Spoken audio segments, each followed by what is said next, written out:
आचार्य शंकर का जन्म 507 ईसा पूर्व में केरल में कालड़ी अथवा कासल नामक ग्राम में हुआ था। इनके पिता का नाम शिवगुरु और माता का नाम अयंबा था।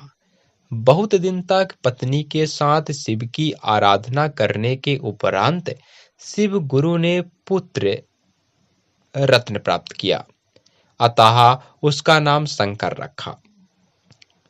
जब ये 3 ही वर्ष के थे तब इनके पिता का देहांत हो गया। ये बड़े ही मेधावी तथा प्रतिभाशाली थे।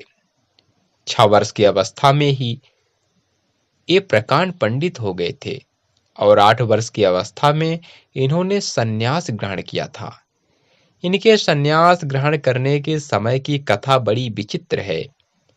कहते हैं, माता एकमात्र पुत्र को सन्यासी बनने की आज्ञा नहीं देती थी। तब एक दिन नदी किनारे एक मगरमच्छ ने शंकराचार्य जी का पैर पकड़ लिया। तब इस वक्त का फायदा उठाते हुए आचार्य शंकर ने अपनी माँ से कहा, माँ, मुझे संन्यास लेने की आज्ञा दो, नहीं तो यह मगरमच्छ मुझे खा जाएगा। इससे भयभीत होकर माता ने तुरंत इन्हें सन्यासी होने की आज्ञा प्रदान कर दी।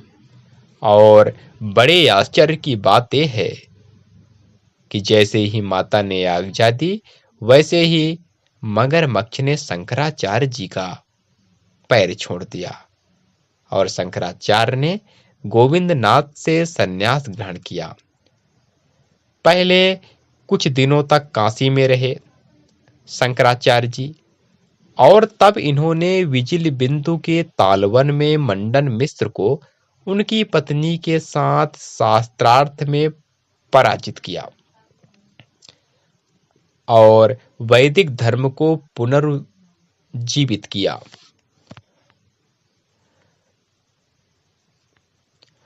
आठ वर्ष की आयु में चारों वेदों में निष्णात हो गए।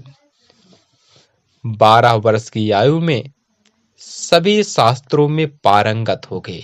16 वर्ष की आयु में सांकर भाष्य तथा 32 वर्ष की आयु में शरीर त्याग दिया। आचार्य शंकर ने ब्रह्म सूत्र के ऊपर शंकर भाष्य की रचना कर विश्व को एक सूत्र में बांधने का प्रयास भी शंकराचार्य के द्वारा ही किया गया, जो कि सामान्य मानव से संभव नहीं है। शंकराचार्य के दर्शन में सगुण ब्रह्म तथा निर्गुण ब्रह्म दोनों का हम दर्शन कर सकते हैं। निर्गुण ब्रह्म उनका निराकार ईश्वर है तथा सगुण ब्रह्म साकार ईश्वर है। जीव अज्ञान व्यष्टि की उपाधि से युक्त है। तत्वमसि तुम ही ब्रह्म हो, अहम ब्रह्मास्मि, मैं ही ब्रह्म हूं। अया मात्मा ब्रह्म है, या आत्मा ही ब्रह्म है।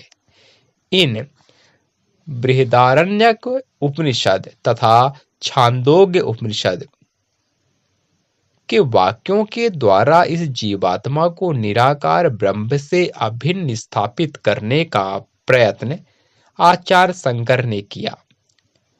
ब्रह्म को जगत के उत्पत्ति, स्थिति तथा प्रलय का निमित्त कारण बताए हैं।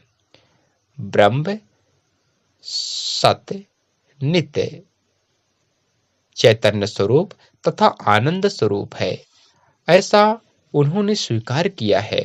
जीवात्मा को भी सत स्वरूप, चैतन्य स्वरूप तथा आनंद स्वरूप स्वीकार किया है।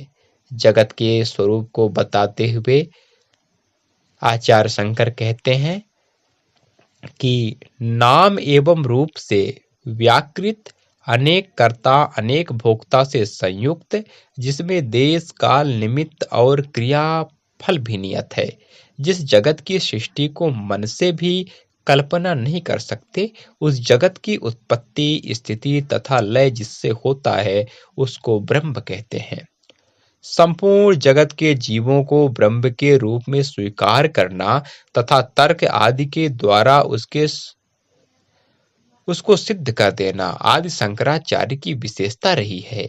इस प्रकार शंकराचार्य के व्यक्तित्व तथा कृतित्व के मूल्यांकन से हम कह सकते हैं कि राष्ट्र को एक सूत्र में बांधने का कार्य शंकराचार्य जी ने सर्वतोभावेन किया। भारतीय संस्कृति के विस्तार में भी इनका अमूल्य योगदान रहा है। धन्यवाद।